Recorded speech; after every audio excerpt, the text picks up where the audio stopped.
the History Channel original podcast. Hey everyone, Sally here. This week's episode is a deep dive into a story featured on Kevin Costner's The West, a new History Channel TV series. From executive producers Kevin Costner and Doris Kearns Goodwin, it takes a fresh look at the history of the American West by delving into the epic struggle for the land itself. Check out new episodes of Kevin Costner's The West on the History Channel, premiering on Memorial Day or stream the next day at history.com. History This Week, May 30th, 1855. I'm Sally Helm. A grassy plain near present-day Walla Walla, Washington. About 5,000 native people have gathered from 5 different tribes: the Walla Walla, Yakima, Nez Perce, Umatilla, and the Cayuse. They're here to negotiate a treaty, one that will change the shape of the United States. A man named Isaac Stevens steps out to address the crowd. He's the governor of the newly incorporated Washington Territory. He wants to end the bloodshed that has plagued the Columbia River Basin for the last 8 years. But he wants more than that. He's pretty clear about it. He wants these people to abandon their way of life and adopt his. He says, "You'll all become farmers and mechanics and doctors and lawyers, like white men. Also, you'll go live on some tracts of land around here, reservations, and we'll take the rest." The tribal leaders have little choice but to accept. Stevens reportedly told one of them, the Yakima chief Kamayakin, "If you do not accept the terms offered, you will walk in blood knee-deep." When the Walla Walla Council ends 2 weeks later, these tribes have ceded 60,000 square miles of land to the U.S. government. This treaty, it's the origin story for the states of Idaho, Oregon, and Washington. And with that addition, the map is complete. The lower 48 states you'd recognize, sea to shining sea. This has long been the ambition, but the reason the annexation happens at this precise moment, that goes back to a really particular event, what some call a justified killing and others call a massacre. The Whitmans were white missionaries living near one of these tribes, the Cayuse, and after the Whitmans die, life for Native Americans in this region is never the same. 92% of our homeland. We are dispossessed of 92% of our homeland in the treaty-making process. And by taking the lives of the Whitmans, we ushered that chapter in more quickly. Today, the Whitman killing, or the Whitman massacre. After an initial period of relative peace, how did things go so wrong? And why did these particular deaths lead to a massive expansion of the United States?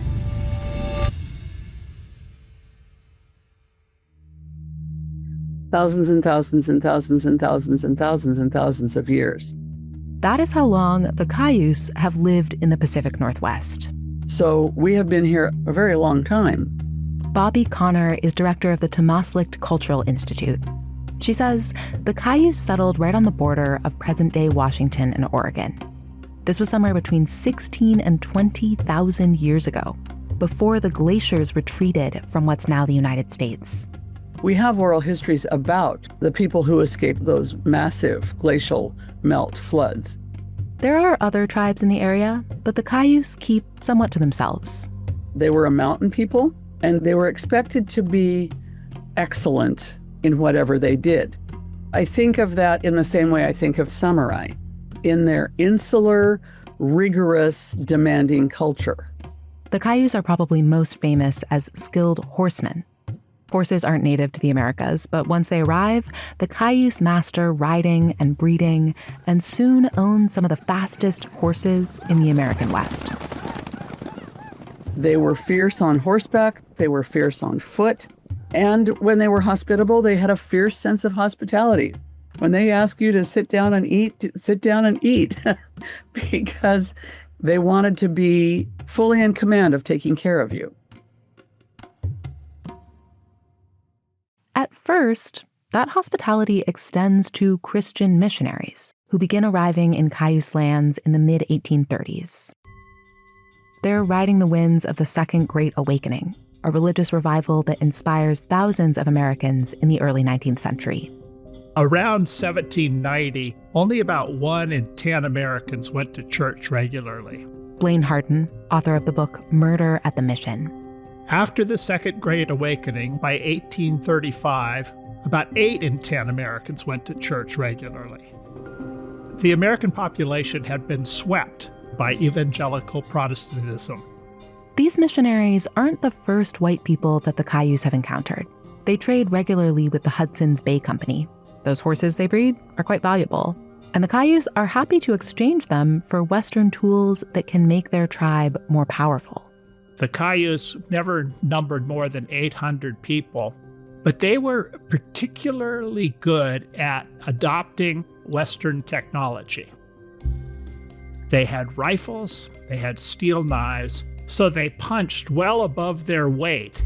So, when the Cayuse hear about Christianity, they first associate it with these other aspects of white culture and life, things like steel or horses. When they heard that the Americans had a spiritual toolkit, a kind of Western religious technology that they equated with horses and knives and rifles, they thought, well, we want some of that because there are white people moving around and things are changing. We need to get this spiritual power. According to Harden, the Cayuse and other tribes in the region, they express some openness towards Christianity as a supplement to their own religion. They have no intention of abandoning their own spiritual traditions. That distinction gets a little lost in translation. And when white missionaries hear stories about any openness to Christianity, they really run with it. They thought, well, we want to convert people, and now it looks like these native people want to be converted themselves. They're hungry for Christ. One of these missionaries is Marcus Whitman. He was born in upstate New York, in a place that became known as the Burned Over District because the religious fervor of the Second Great Awakening burned right through it. As a young person, he would have seen these traveling revivals where sermons and prayer circles and group singing could last all day and into the night. As a teenager, Whitman experienced a religious awakening. He wanted to become a minister, but his family convinced him that medicine was more practical. Fast forward, he's 32, a practicing doctor, when he attends a lecture by a minister who tells this story that has taken hold, that there are tribes out west who want to be converted. And Marcus Whitman, he finds himself filled with missionary zeal. This lecturing minister says he needs help spreading the gospel, and Marcus wants to do it. There's just one problem with convincing the American Board of Commissioners for Foreign Missions to send him west. He is single. They wanted him to be married because she would help him, and she would also keep him from fraternizing with Indian women, which was important in their view. Luckily, just a few days after Whitman raises his hand to go west, that minister delivers another lecture. And who should hear it but Narcissa Prentice, an unmarried woman who is also inspired to go west. She just needs a husband. And the match is made. He proposed, she accepted. They did their marital business in about a day. And the day after they were married, they left for the West.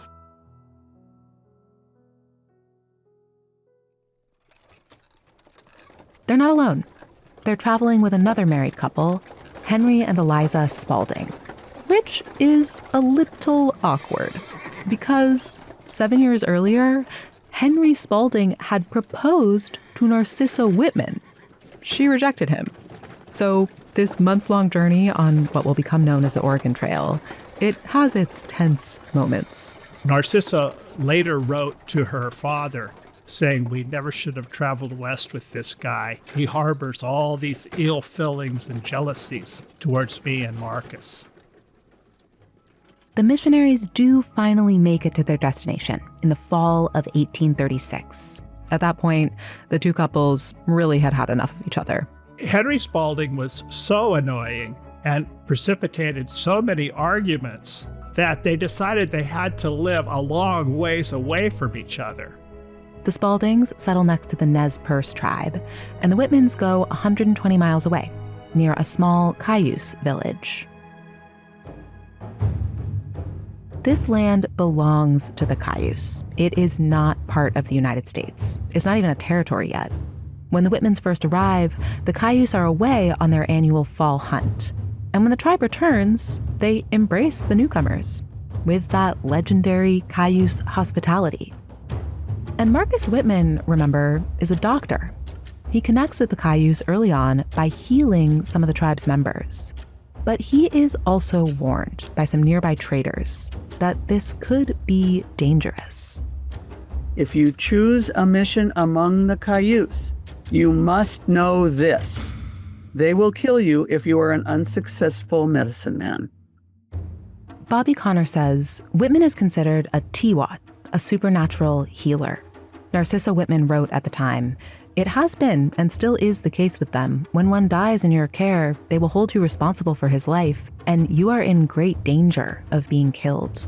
It was a contract. When a patient dies, there can be a malpractice suit. Well, this is the cost of surgery gone wrong. It's a malpractice execution. Whitman knows this and knows it's a risk. But nevertheless, he treats a case of pneumonia in the tribe early on. And luckily, he's successful. So relations remain strong, especially after the birth of the Whitmans' daughter, Alice. She was a precocious little girl who was much welcomed by the Cayuse. The tribe's headman, Tillakiked, visits the baby shortly after her birth and designates her a Cayuse Timai, or Cayuse girl, since she had been born on their land. There was a general feeling that the birth of this daughter, who was the first white baby born in the region, that this was a good omen. The Whitmans feel that their mission is going well. I thought, this is going to be easy. These people are interested, and they also have some knowledge of what we're trying to do. The Cayuse had some introduction to Christian practices. They knew how to pray, they knew how to sing, and they were willing to sit and listen to a sermon. Tillakiked and the other tribe members also seem willing to learn farming. And that's important to Marcus's mission. He wants them to abandon their nomadic hunter-gatherer lifestyle so that they can stay in one place year-round and go to church. More missionaries arrive, and there are some squabbles, but relations are so far basically good. Alice, now 2 years old, is even picking up the local language. But then, tragedy strikes. June 23rd, 1839. Marcus and Narcissa are busy reading, and their daughter Alice goes down to the river to fill 2 cups of water. Somehow, she falls in and drowns.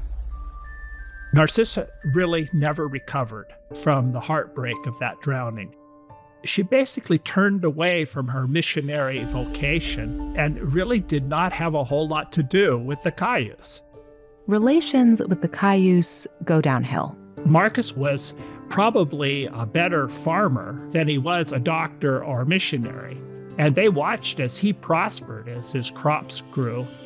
And so they said, why don't you start paying us some rent? The Whitmans refuse. The Cayuse are angry. At one point, the headman, Tillakiked, tugs on Marcus Whitman's ears, apparently to indicate that, on this topic, he should be a better listener. Whitman doesn't relent, so Tillakiked throws Whitman's hat to the ground. The leaders of the Cayuse tribe told them to either pay rent or to leave, and then ordered them to leave. But the Whitmans refused to leave. Underneath it all, the Whitmans and the other missionaries are pretty contemptuous of the Cayuse. They utterly looked down on the Cayuse's religious practices and also on the way the Cayuse lived.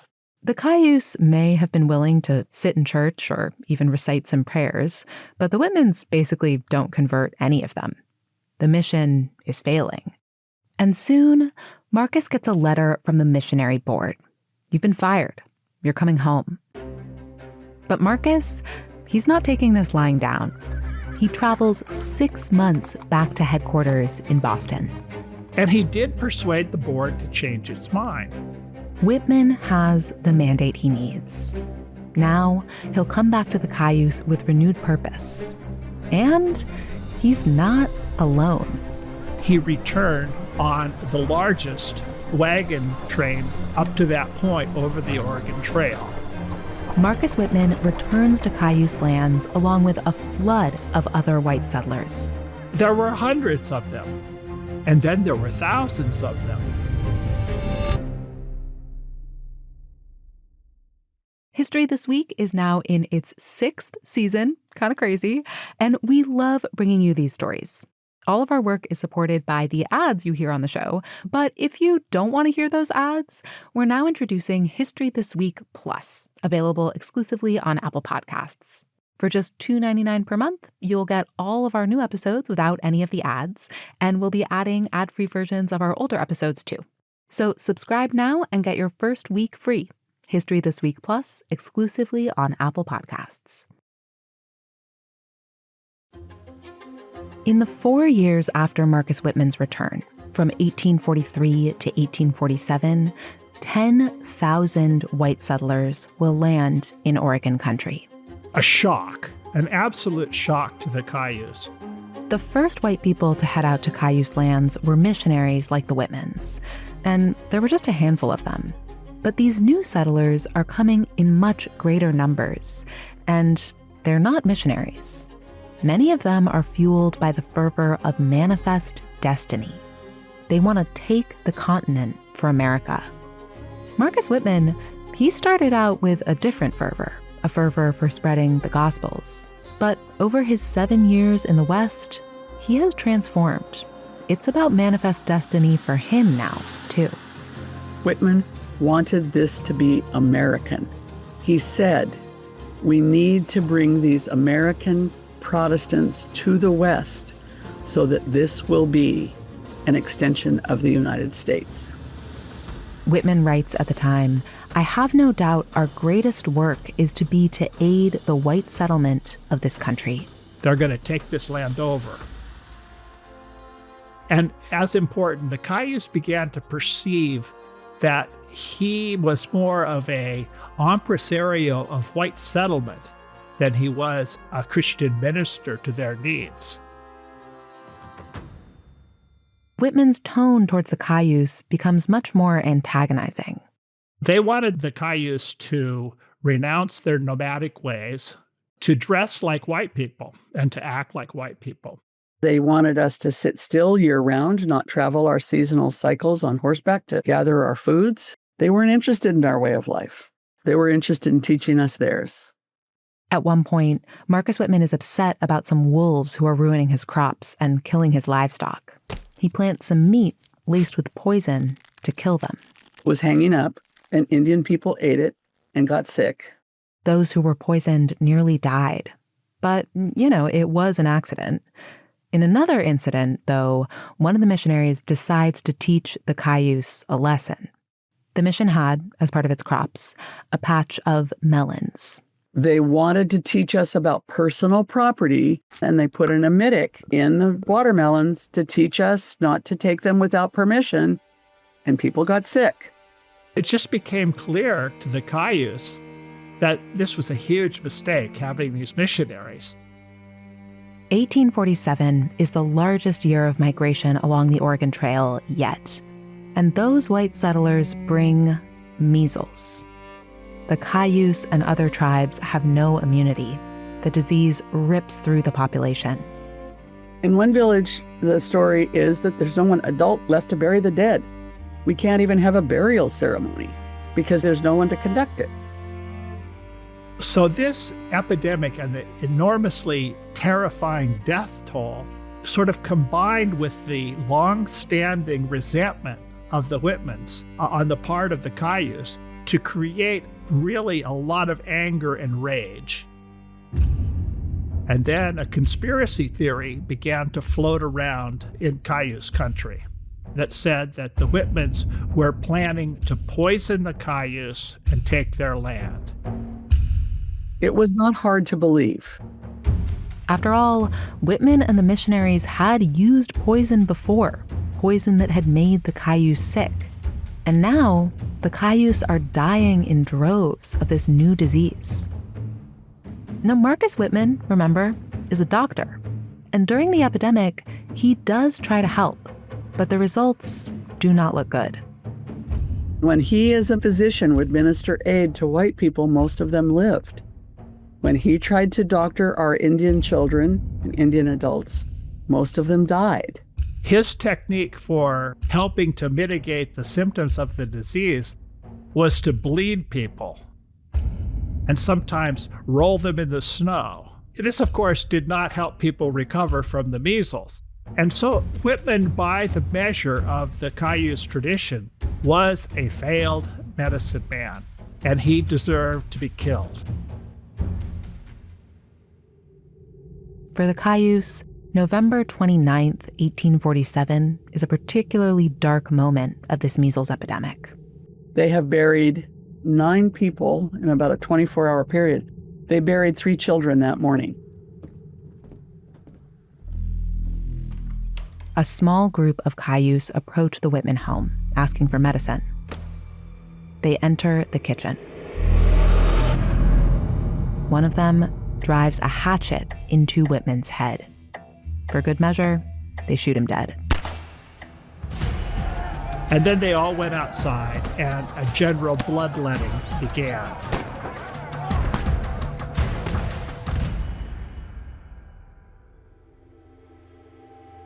"11 white men were killed. That's including Marcus Whitman.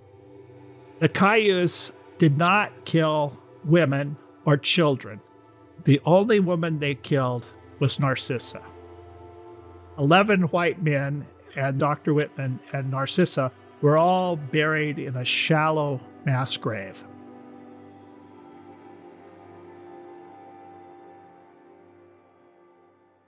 It's a brutal attack.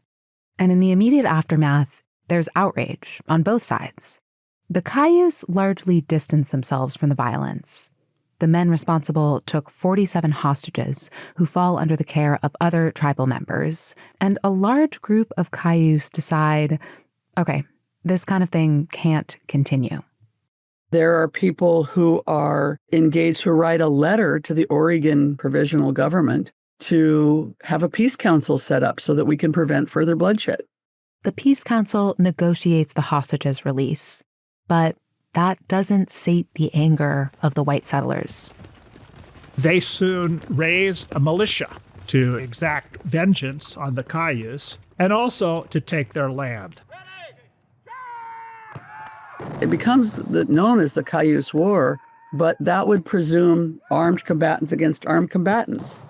It was volunteer militia against villages. So it's not a war, it's an attack on our people. In one instance, Nez Perce tribe members try to stop some militiamen from stealing their cattle. The militiamen simply kill them. People just keep dying. Any chance to shoot an Indian, they do. There's now a provisional government in Oregon Territory, and they put pressure on the Cayuse leadership. They want someone to pay for the Whitmans' deaths. Soon, 5 Cayuse men go to the officials to explain what happened. How it happened, why it started, that the killing of Whitman is an accepted law in our culture because he was a medicine man, and his medicine didn't work. It poisoned our people. The men are arrested. One of them is Tillakite, the Cayuse headman who was one of the first to embrace the Whitmans.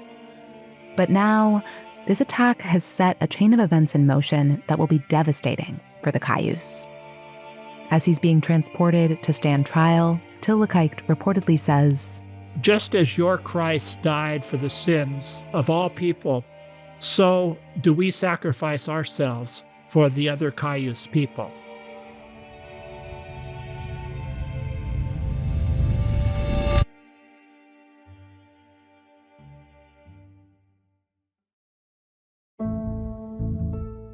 Tillakite, Itziaya Salakas, Koyama Samkin, Tamahas, and Tlokomas.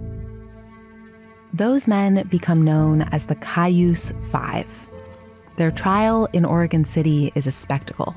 There's little doubt that they'll be found guilty, though their lawyers do put up a solid defense.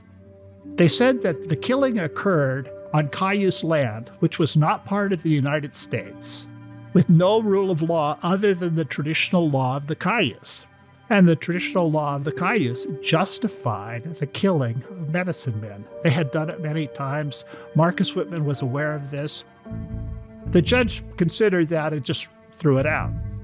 This could have been for a number of reasons. For one thing, it wasn't just Marcus Whitman who was killed. It was also his wife and 10 other men.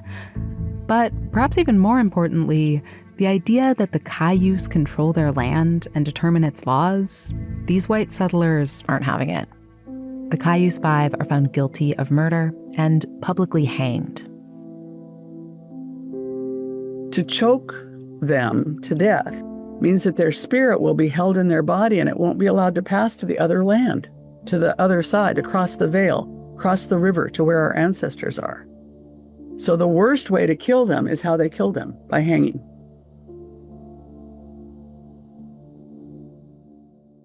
Meanwhile, news of the massacre and the ensuing violence has gotten back to the federal government.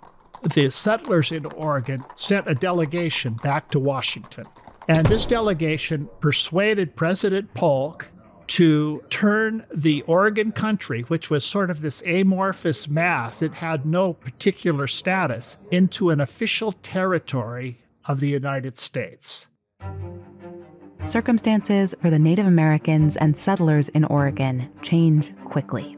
Polk dispatched the U.S. cavalry, federal judges, and a territorial governor to begin the process of turning the Oregon country into the states of Oregon, Washington, and Idaho.